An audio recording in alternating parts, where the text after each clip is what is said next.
Whitney, it seems to has happened a lot to your voice. I mean, on this new album, have you worked with it very steadily? Because I mean, you seem to have developed enormously on your new record. Um, I think it's simply because you all haven't heard all that you're going to hear from me. I think that's why, and it's been a long period of time that you haven't heard from me. So I think that to you it sounds like it's something that I worked on, but to me it's a very natural thing. I haven't worked on anything, it just comes that way. So there's a lot of things that we're still going to see from you, from your See side. and hear, See yes, and hear. absolutely. And you're also planning to become a movie star. I mean, you've signed a contract with 20th Century Fox, a movie company. What kind of roles would you like to play? Well, I don't plan on becoming a movie star. I just want to do some acting. If movie stardom comes to be, then so be it. But I don't have any particular role that I'd like to play, only one that I can play that I can actually get into, something that I can truly identify with and have some fun with, I think that's basically the goal. Acting is just an extension of entertainment to me, unlike, it's different from the music industry, but it's really just another world of entertainment that I'd like to venture into. I heard something about yesterday. You said something about you like to play a big fat woman. I mean, Yeah, there was not. It's something that I thought about at one time. There was a script that I had. It was a Dreamgirls script, and the part of the woman in the actual play Dreamgirls was one played by a heavyset woman who actually at some point in the career loses the weight and really gets her thing together, becomes more conscious of her look. It was very appealing to me to play a heavy-set person, being that I never have been heavy. So I just thought it would be a lot of fun and an experience to feel what it would be like to be a heavy-set kind of person. But why do these roles appeal to you? Is that because you'd like to show people because that you could do something sure, very different? Sure, because it's different and it's fun. The one main thing about this whole business is to enjoy it and to have some fun while you're working at it. I think that was really my whole concept of playing a heavy set person, someone who was heavy, I should say, not fat, because I don't like to be called skinny, so I hate to say people are fat. I'd like to say pleasantly plump or heavy. It's just an exciting thing to be able to make the transitions, of different characters or different looks or different, styles and things like that, which are very, very appealing to me. Is that because you like to surprise people? I like to surprise myself most, I think. I like to see what I've got, and you only know what you've got until you try it. Basically that's what it was. I don't think I want to shock people or surprise people. I think people are already shocked and surprised no matter what I do for some very strange reason or another. It's just something that I just wanted to do. It was no real big thing. In what way are people shocked? What do you mean? Very normal things. You know how the media will take a very simple situation. I think I remember reading once in the British press, Whitney is, it was just so dramatic. Whitney is tired of being a star. She doesn't want to be a star anymore. She's, that whole thing. And it had nothing at all to do with that. She's very uncomfortable with her stardom, and which is totally not true. I am very comfortable with my position. There are times when I get kind of tired of being in this position. I'd like to pass off to somebody else. I'd like to say, I wish I had a double sometimes saying, will you do this job for me? Will you go and to this meeting? Will you make this decision for me? That kind of thing. I think, and that's I think anybody in my position knows that and understands that. Anybody who isn't, I don't think really would. When do you specifically get this feeling? I mean, you've talked about these days where you don't want to be Whitney Houston and where you just want to be an ordinary girl. There is no specific time, honey. It just happens at certain times. I mean, I can't say on October the 29th I felt this way. It's just at certain times, you know. It varies, you know. What do you understand, I mean, by the word being a professional? Exactly that. Being a professional is doing what your duty calls for. I am head of my organization. I am the boss. So being a professional and rising to the occasion is what being a professional is all about. And actually acting in a professional manner. When I decided to become a professional singer, there were certain things that you had to do that people would call you or recognize you as a professional. Like my mother used to always tell me, well, when you're going to be a professional singer, you have to be on time. You have to know your part right away. You have to be flexible to switch parts. You know, if that is what happens. If you have to take a note from someone else and somebody else takes your part, then you have to be prepared to sing that note. So that makes you a professional. That makes you a master at your game, a master at what you do. But being a professional is acting in the manner in which you are put into, you know, the position that you're in. And hopefully I do that, you know. Do you think it's possible to become too professional? No, I don't think there's any, I don't think there's, I think that professionalism has a place and time. I think there's a time to be professional, and there's a time to just be, you know, totally unprofessional. You know, I have those moments too. I'm not professional all the time. I'm only professional when my job calls for it to be professional. I try to make professional decisions, and ones that will that are sound decisions. But I'm not professional all the time, and who wants to be? I know I don't want to be all the time. Would you be scared or afraid if you one day found out that you were reacting very professional in your private life as well?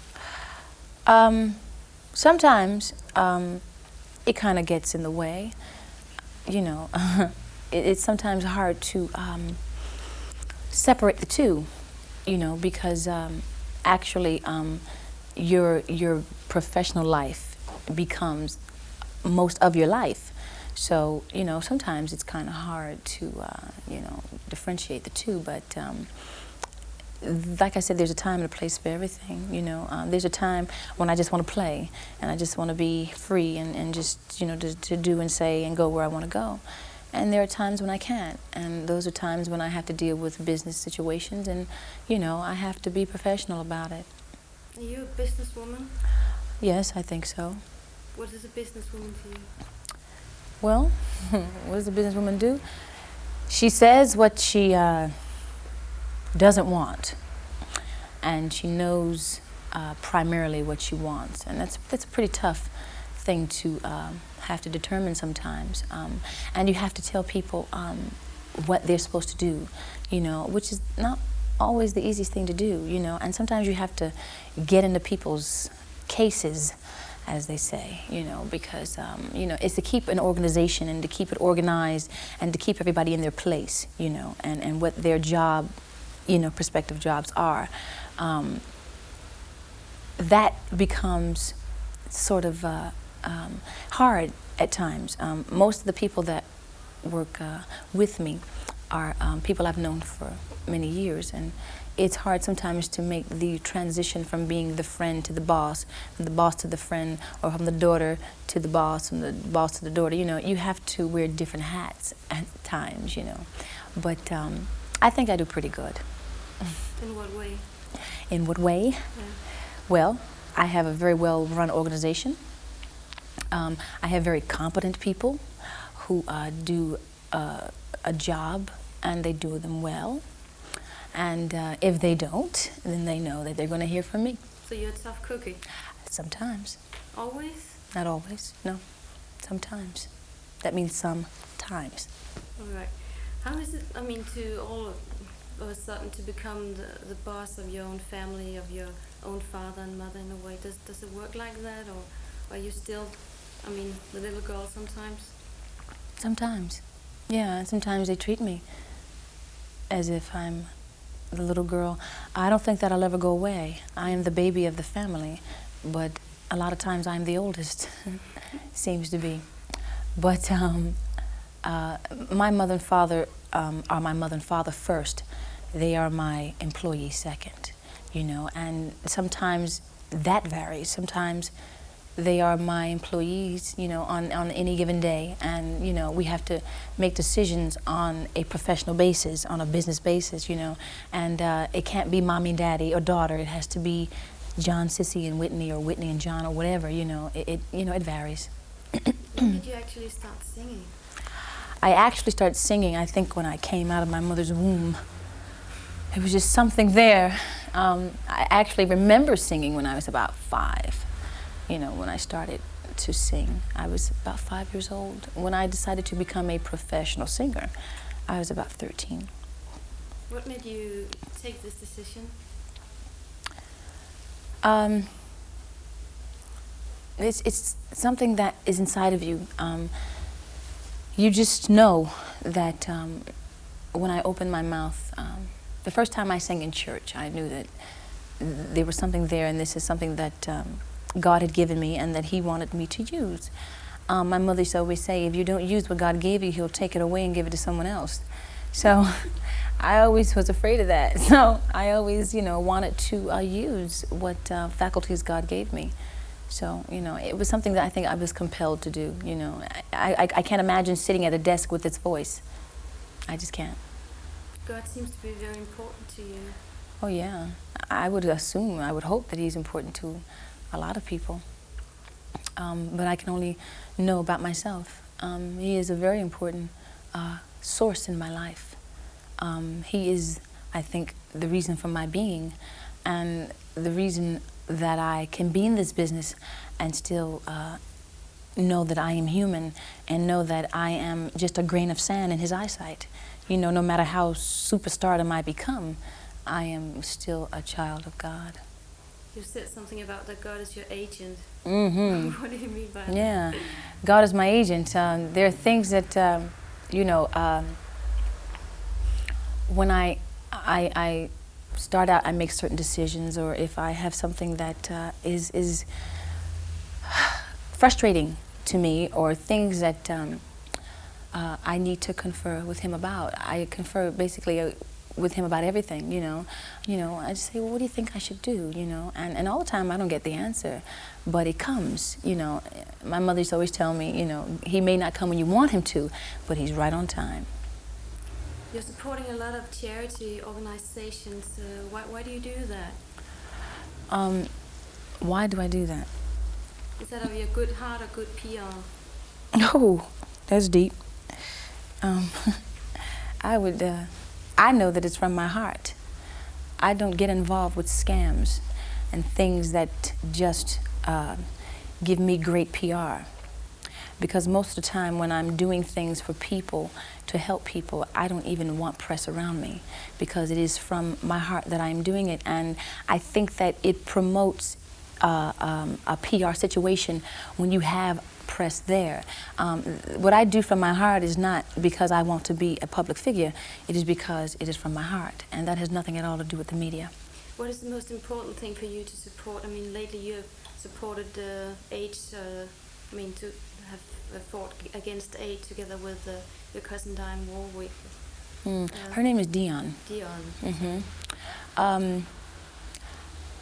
I find that when you have reached a certain level of success and you have been blessed with so much, that there is a certain responsibility that you have to go and to help those who are in need of help.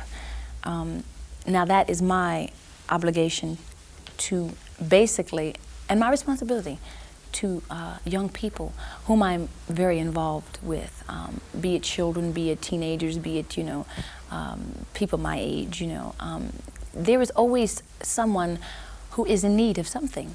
And if I can be of any assistance and any help, then, it's no sweat off my back. I mean, I've been blessed with so much. God has been so good to me, and there's no reason why.